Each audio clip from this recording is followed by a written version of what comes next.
Welcome to another Radio Who, What, Why podcast. In San Francisco, I'm Peter B. Collins.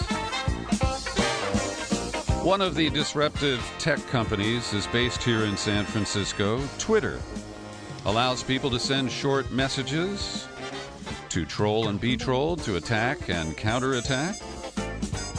And one of the most prominent users of Twitter is Donald J. Trump, who claims more than 63 million followers. And as we know, the president tweets and tweets and tweets some more, and much of what he does falls into an area that can be called hate speech. And it does appear to frequently violate the community standards that have been set up by Twitter itself for this online community that it has developed. Mark Carlin hails from BusFlash. He started that site back in 2000 and continues to publish progressive media information on a regular basis. Mark published a piece just a couple of weeks ago entitled, "Donald Trump Should Be Banned from Twitter. His abusive, incendiary, racist tweets grossly violate Twitter's terms of service." Mark, thanks for being with us today. Thank you, Peter. And also with us is Russ Baker. He is the founder and editor-in-chief of Who, What, Why. Russ, thank you for being with us today. Glad to do it. So, Mark, let's start with you because as I emailed to you after I read your piece, this is something that occurred to me a little bit before you wrote that. And I have been increasingly offended by Trump's tweets and even more offended by the fuzzy standards that Twitter uses to sometimes suspend or ban for life individuals whose tweets, in my opinion, don't measure up to the volume or the invective that Trump frequently expresses through his Twitter account. They have very clear standards. They may interpret them with some latitude, but there are two of only a few criteria on which they will suspend or ban someone. And two of those are abuse/harassment and then hateful conduct. And most of Trump's Twitters, at least I would say, speculate, fall into those two areas. I mean, we just need to look back at the recent month when he attacked the so-called squad, accused two congresswomen who are U.S. citizens of being disloyal and that they should go back to their own country.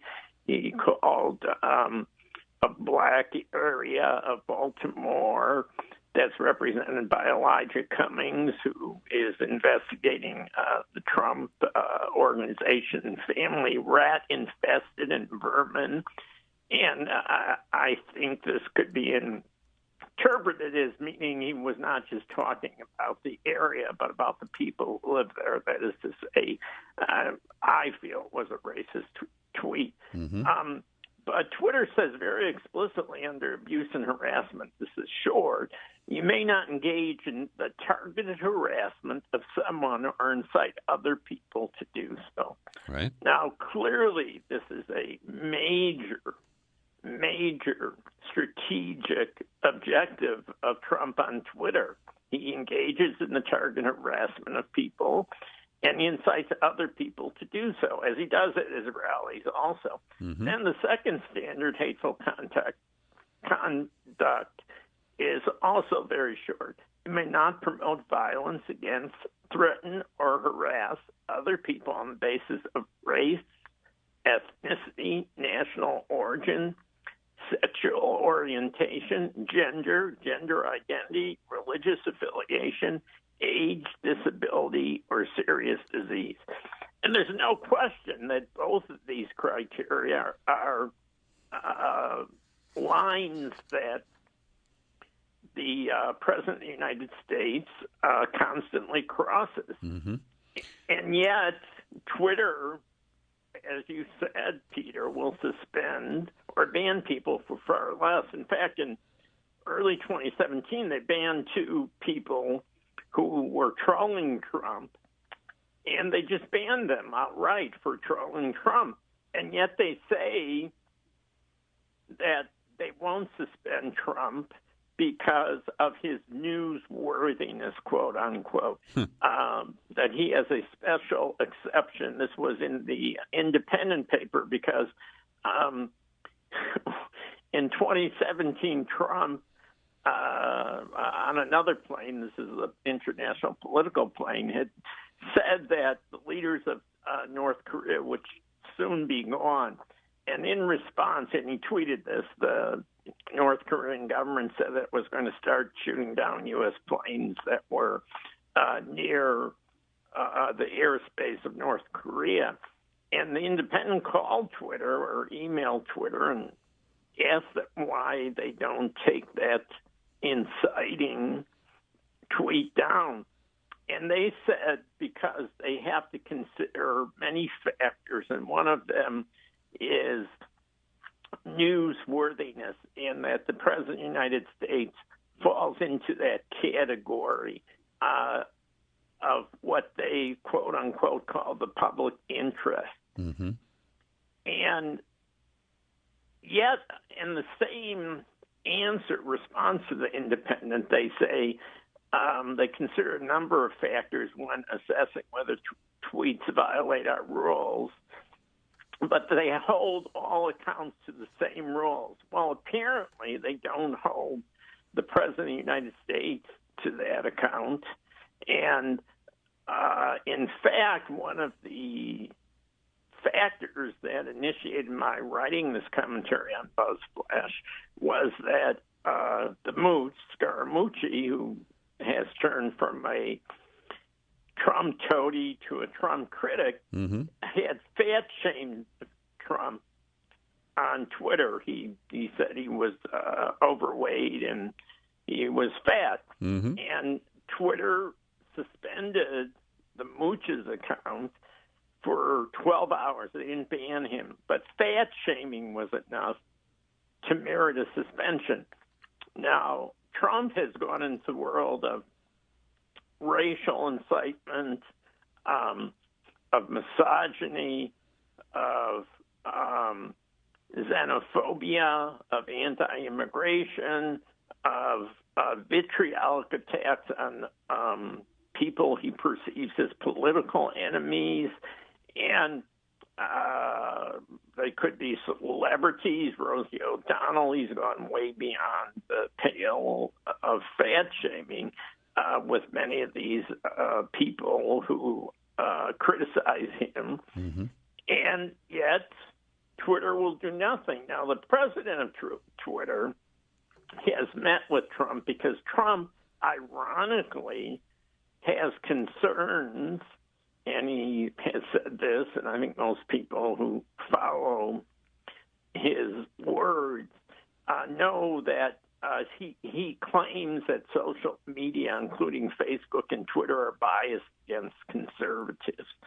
And so he met with the head of Twitter, and the head of Twitter assured him that they were not biased against conservatives. Well, and Mark, I have directly tweeted at Jack Dorsey asking him to reevaluate their standards, to look at Trump's recent tweets, and to take action.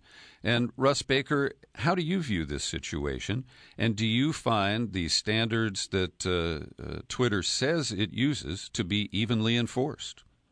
Well, they're clearly not evenly enforced. I mean, just to read Trump on a daily basis is to be shocked in the extreme. And I certainly agree with Mark that there is a double standard. It's interesting to consider where Twitter is coming from. I mean, Twitter is a for-profit entity. I suspect it would be. I'd love to see some journalism on this. How much money Twitter has made off of Trump? Yeah, because he has. I'm guessing been a huge growth center for Twitter because people are so agitated one way or another as a result of him that they've taken, so to speak, to the airwaves. I think Trump has been very, very good for Twitter overall financially, and I think that's something that's worth discussing. The second thing is, were they to ban the President of the United States, this would cause tremendous problems for the company. And by the way, I'm not saying they should or shouldn't, but it's just interesting. I've got my journalist's hat on here. It would cause a huge problem for the company, not only financially, but what do you do once you've done something like that?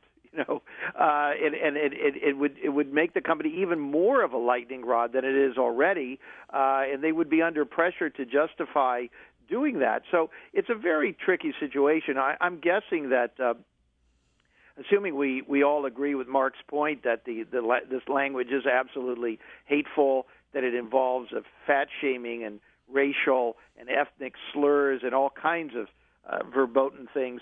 I guess the question then would be, what could be done? And I wonder if Twitter would consider bringing in some kind of a third party. I'm not sure who that would be, but some respected person or panel, almost like taking it to a court, so to speak, and to ask them to evaluate these things objectively and then decide on some kind of a course, because certainly I don't know if they would ban him permanently, but they could certainly penalize him. I mean, my God, if they could ban Scaramucci for 12 hours, certainly they could have periodic Trump outages. Well, gentlemen, I have this recurring dream, and I rarely talk about dreams, but I wake up in the morning learning that Jack Dorsey has decided that in the national interest, he is shutting down Twitter. That gets us around all the freedom of speech issues and fairness matters. He could just say, I've had enough. I think we all have. We all would be relieved. I mean, I couldn't keep it up anymore. It just takes too much out of you, reading this stuff, writing this stuff. Oh, my gosh. I mean, we've got better things to do. Well, I agree, and I'm a light user of Twitter. But I usually am recoiling from what I read and saying, here is another poke in the eye tweet from somebody who is puffing up his or her chest to become at least for the moment, some sort of an expert on the topic at hand. And I'm always interested in people who post links to articles that I wouldn't otherwise see. To me, that's the greatest value of both Twitter and Facebook. But it's very hard to persuade people. I have yet to see anybody say, I was wrong about that on either Twitter or Facebook when they, read an argument or an article that somebody has posted. So given that there's very little persuasion available, it becomes, more of a chest-thumping kind of exercise. Mark, go ahead. That's true, and Trump knows it better than anyone. I want to go back to 2 points Russ raised, which I include at the end of my article on why Twitter will probably never suspend or ban Trump. And I think Russ phrased them very well. First of all, the President of the United States, Donald J. Trump, has enhanced the brand of Twitter as abhorrent as many of his tweets are.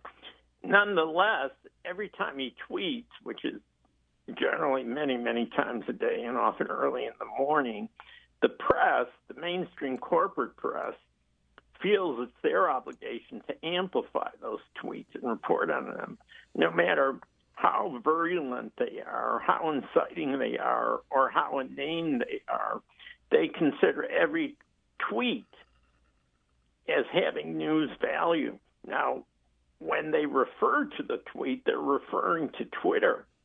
And as Russ said, that only improves the profitability of Twitter and the branding that they get from Trump using it and from the repeated reference to his tweets in the mainstream media is literally priceless in terms of a branding opportunity. Sure. Companies simply can't afford that. I mean, Coca-Cola pales in comparison because these are mentions of tweets and Twitter by Trump that are in almost every news cycle. And we now, in this contemporary age, have shorter and shorter news cycles. So I think that's number one. And then what Russ said is, I think the second point that I came to as to why they'll never do it. They know that Trump is a guy who is into retaliatory measures, and I don't think that the company would probably be able to withstand the scorched earth retribution that Trump would visit upon them were they to ban him. And so I think that for them, looking at the options, that if they were to ban him, one, they may no longer be able to exist as a company because government agencies would be all over them, and they would become the lightning rod of Trump's wrath because Twitter has been such a strategic tool for him. And two, that they're getting a brand awareness around the world that they simply could not buy, no company could buy.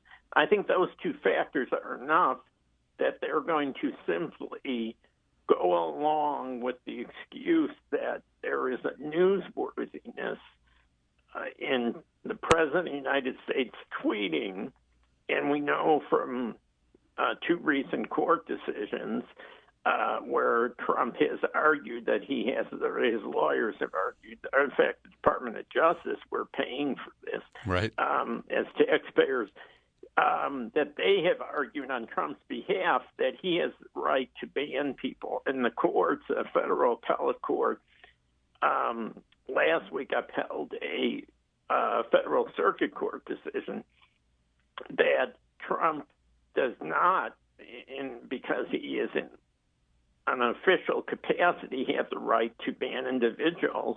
And the Department of Justice says that it's going to pursue the case as far as it can go, perhaps to the Supreme Court. And the appeals court, Mark, said that he violated the First Amendment rights of the critic when he blocked that person, and it made it a one-way process, which the court found to be, not in compliance with the First Amendment. But Russ, let me turn to you because I think there is a compelling argument that many of Trump's tweets are newsworthy. He tweets threats to foreign powers. He treated a decree to corporate America to get out of China. These don't have the force of law, in my opinion. Also, the media feels, I think, that because he has 65 million readers, that they don't want to be blindsided and they don't want their audiences to be out of the loop on whatever loopy thing Trump is promoting on a given day. Well, that's right. And actually, I think years from now, we're going to be seeing some analysis of what was happening in these days that we can't quite see exactly. So, for example, this is a man who has decided not to use the normal means of communicating with the people. He doesn't have the press conferences. His press secretaries don't have the regular press conferences anymore. He only gives speeches to people who are part of his base, basically. So he has isolated himself, and Twitter is really his main way of communicating. And so as media, how would you cover him if you were not to do that? And so this has become this dilemma, and I think it's really quite brilliant on his part and his strategist's part to come up with this. The other thing that I think is very interesting is that these tweets, just by the very nature of their fundamental outrageousness, keep raising the bar. And I can tell you that one of the things we discuss at Who, What, Why is how do we cover Trump? And, it's so hard because when you cover the things that his administration is doing, when you cover the impact that he has had, the reaction seems to be, yeah, well, what do you expect from the guy? Or that doesn't surprise me. And, of course, he made that infamous comment that he could go out on Fifth Avenue and shoot somebody and he wouldn't get in trouble. And I think it's really gotten to the point where these tweets and the outrageousness of it, it's a kind of a vicious cycle to the point where kind of everybody throws their hands up and says, really, nothing matters anymore. And I think his supporters, the ones I talk to, they say, yeah, we know he's a creep and a nut, and he does all these things, but we're still supporting him for some other reasons. Nothing he says is going to faze us. And then people, of course, on the other side have just gotten to the point where if you tell them anything particular, if you do any reporting, any investigation on anything, they say, yeah, well, so what? And so this is really rather remarkable state of affairs we find ourselves in. I don't think anything like this has ever existed before, anything even remotely close. It's sort of uncharted territory. I want to turn to one of the, and this has to be put in context, one of the most egregious recent offensive tweets. It was the one on August 15th that was really aimed at Benjamin Netanyahu in Israel. And I'm going to quote it in its entirety. It would show great weakness if Israel allowed Representative Omar and Representative Tlaib to visit. They hate Israel and all Jewish people, and there is nothing that can be said or done to change their minds. Minnesota and Michigan will have a hard time putting them back in office. They are a disgrace. Now, he engages in a true McCarthyite smear here, to claim that he knows what is in their hearts, that they hate Israel and all Jewish people, and nothing can be said or done to change their minds. Now, to me, this violates the standards of attacking individuals, threatening and harassing them. He succeeded in persuading Israel to deny them entry, and there was, of course, some back and forth with Tlaib on that. Still, the bottom line is that this is a deeply offensive expression on his part, and there is no recourse. Certainly, the women held a news conference, and they rejected his comments, but the 63 million people who saw Trump's insults and hate speech, probably only a small portion of them are aware of anything that the women said in response. Mark, isn't this, a low point that deserves Twitter's attention and some sort of public evaluation of whether or not it meets their standards? I think it's one in many low points. In this case, I think it happens to have been strategic on Trump's part. I think many of us discount him at our own cost as simply being sort of a farcical clown.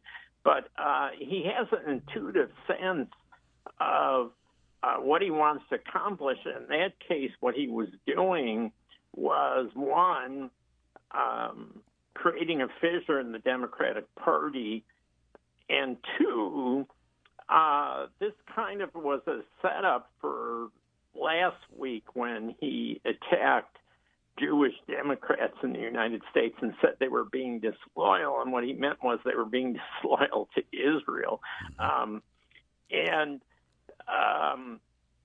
I think that according, again, to Twitter, the summary of their rule says that Twitter's purpose is to serve the public conversation. Violence, harassment, and other similar types of behavior discourage people from expressing themselves and ultimately diminish the value of global public conversation.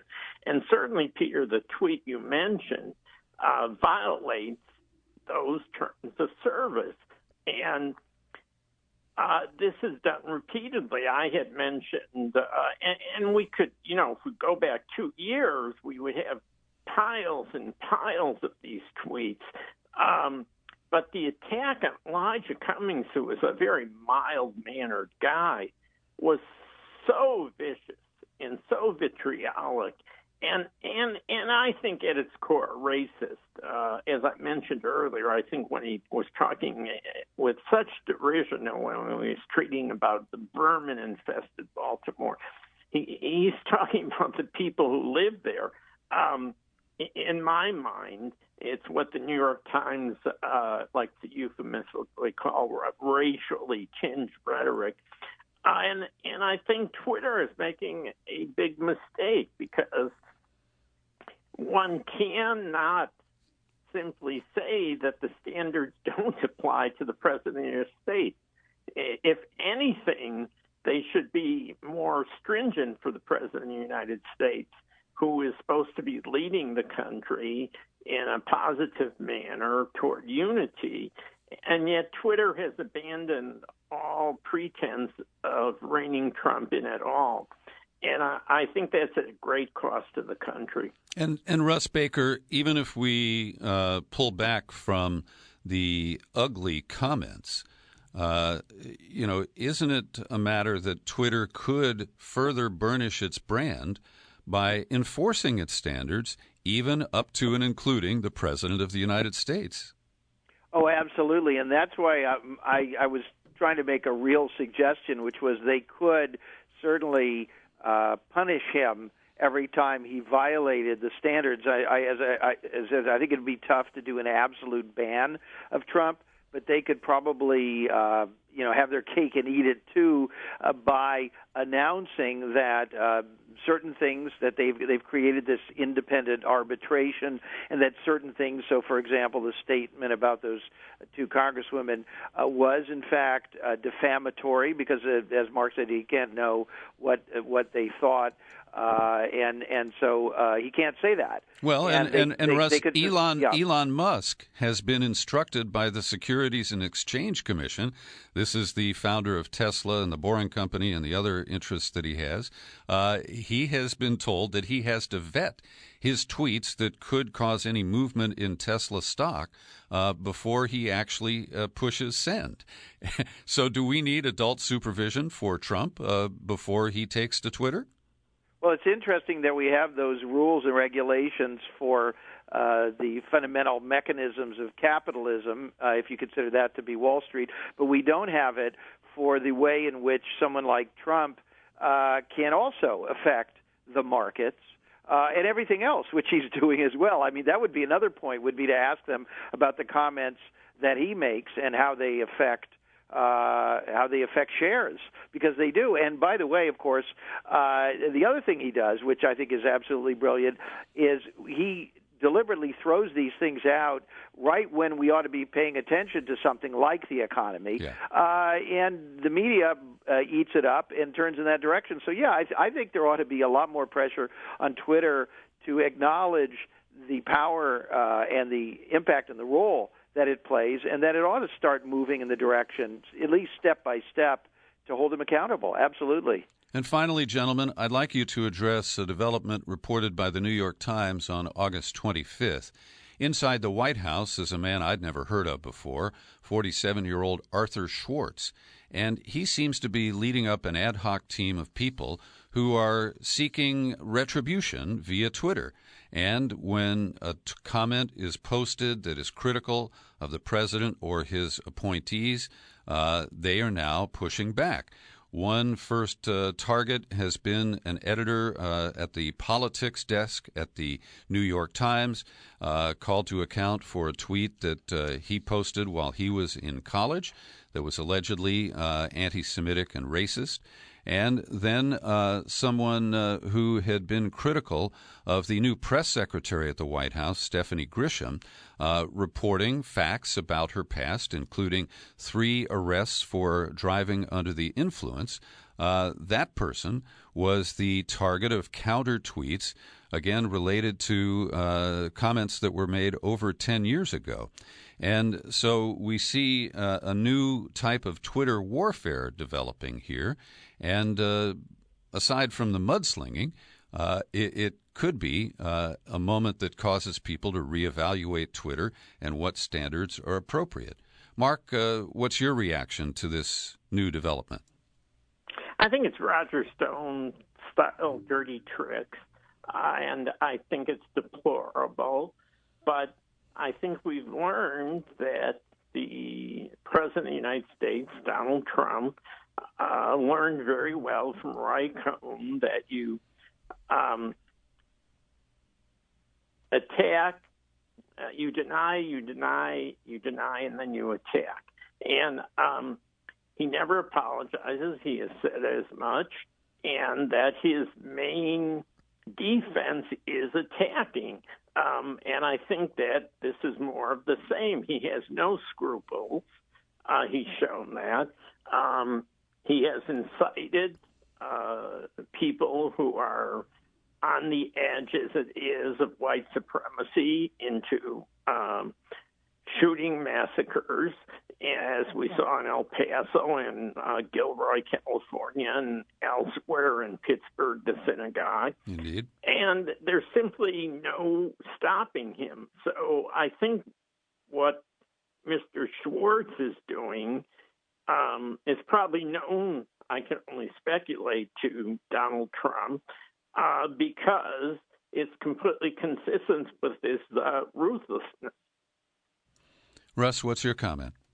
Yeah, I mean, it's clearly a scorched earth strategy. It doesn't come out of nowhere. I think that Trump's base look at situations like Kavanaugh and they say, well, if what he did or didn't do in college was fair game and the country was going to be taken through that, we can do it too. Journalists certainly, and I could, speaking as a journalist, we are a little bit hypocritical because we could dish it out, but we can't take it. So, I mean, I think this is why Trump succeeds to some extent is despite his incredible awfulness, hideousness on so many fronts, as Mark put so well, and encouraging all sorts of atrocious and violent acts. There's a kernel of something that is really a kind of a, I don't know if you call it a culture war, but it's a war over who has what standards that I think he's tapping into.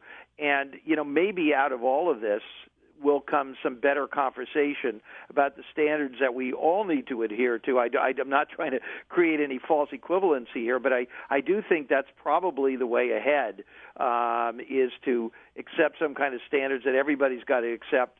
Is it fair game what people did a long time ago? Is it fair game to look into everything that they ever did or ever said, to acknowledge that Twitter is something that we use as a steam valve, maybe after having a couple of too many drinks.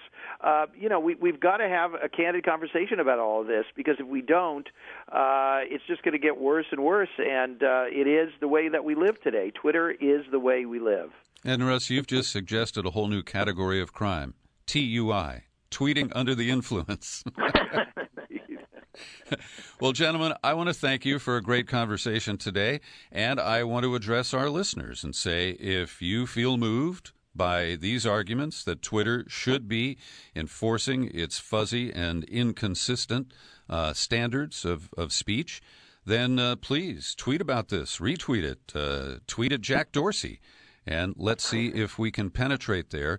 Of course, you never really can tell if you're reaching somebody at Twitter. I once looked them up in the phone book, and the only phone line they have is for human resources. You cannot call Facebook or Twitter and actually register a complaint with a human being. So we have to use their platform to make noise about the way they manage their platform. Russ Baker from Who, What, Why, and Mark Carlin from BuzzFlash. Thanks for joining me today. Thanks for listening to this lively conversation about Twitter. Send your comments to Peter at peterbcollins.com. You want to tweet at me? I am at PBCSF. And if you got some extra jingle in your pocket, send it our way here at Who, What, Why.